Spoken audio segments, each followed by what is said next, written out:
বিতর্ক যেন কিছুতেই পিছু ছাড়ছে না জগন্নাথ মন্দিরের।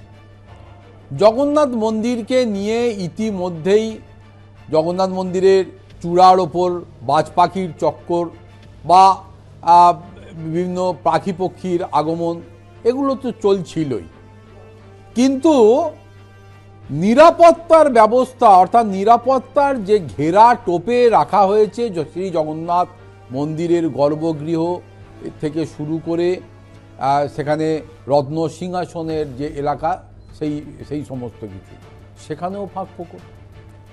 আমরা জানি যে কথায় আছে যে যদি শ্রী জগন্নাথ মন্দিরের অন্দরে বিগ্রহের বা মন্দিরের কোনো ব্যবস্থাতে কোনো রকম পরিবর্তন ঘটে বা গণ্ডগোল হয় বা অনিয়ম দেখা যায়, তার ফল ভোগ করতে হয় সাধারণ মানুষকে। এক্ষেত্রেও তার ব্যতিক্রম হয়নি।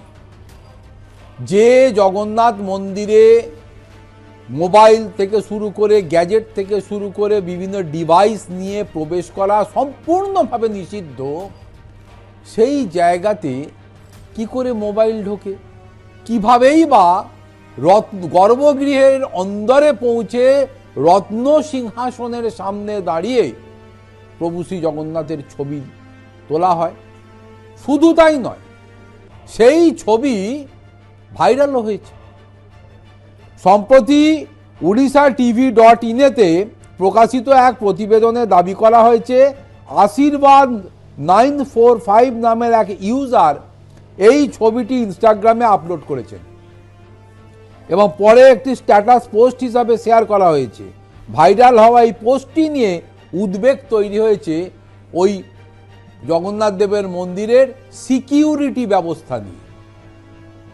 আমরা দেখেছি যে জগন্নাথ মন্দিরে প্রবেশ করার আগে জগন্নাথ মন্দিরের বাইরে যে সমস্ত জায়গাগুলো রয়েছে সেখানে জমা রাখতে হয় গ্যাজেট থাকলে বা মোবাইল থাকলে বা যাই থাকুক, কিন্তু এক্ষেত্রে কিভাবেই বা সকলের নজর এড়িয়ে শ্রীমন্দিরের গর্ভগৃহে এমনকি যেখানে জগন্নাথ দেব অবস্থান করছেন সেখানে পৌঁছে যাচ্ছে মানুষ।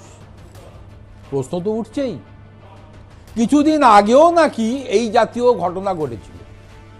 সেখানে দেখা গেছিল যে এক ব্যক্তি সে ভক্ত সেজে যখন জগন্নাথ দেবের আরতি হচ্ছে সেই সময় ওই গর্ভগৃহের মধ্যে সে প্রবেশ করে এবং যে বেদির ওপর জগন্নাথ দেব মানে অবস্থান করছেন সেই বেদি গিয়ে স্পর্শ করেছে, পরে তাকে ধরা হয়। তারপরে আরও একটি ঘটনা ঘটে।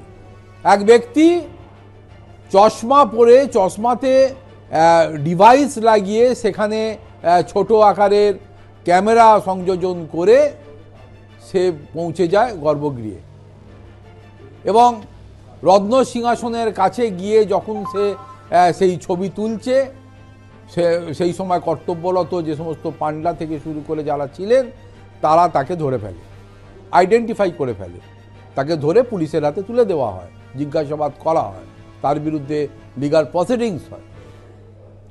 এক্ষেত্রেও এই যে আশীর্বাদ 945 নামের যে ইউজার এই ছবি তুললেন এবং এই ছবিকে ইনস্টাগ্রামের মাধ্যমে ভাইরাল করলেন, ইতিমধ্যে বিষয়টা নিয়ে কিন্তু বহুল চর্চা শুরু হয়েছে খোদ পুরী এবং উড়িষ্যা জুড়ে।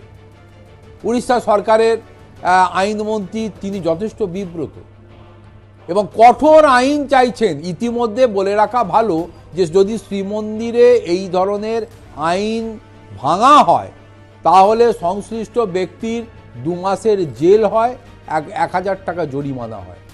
কিন্তু এটা যথেষ্ট যে নয় এর উপলব্ধি করছে বর্তমান সরকার। উড়িষ্যা সরকারের বক্তব্য এই আইন আরও কঠোর হোক এবং শ্রীমন্দিরের ভেতর প্রবেশের ক্ষেত্রে যদি ন্যূনতম গাফিলতি থাকে, কে বা কার জন্য এই গাফিলতি সেটা যেমন তা আইডেন্টিফাই করা হোক, এর জন্যে উচ্চ পর্যায়ের একটা টিম তৈরি করা হোক, সেটা যেমন হবে, তার বিরুদ্ধে যেমন ব্যবস্থা নেওয়া হবে।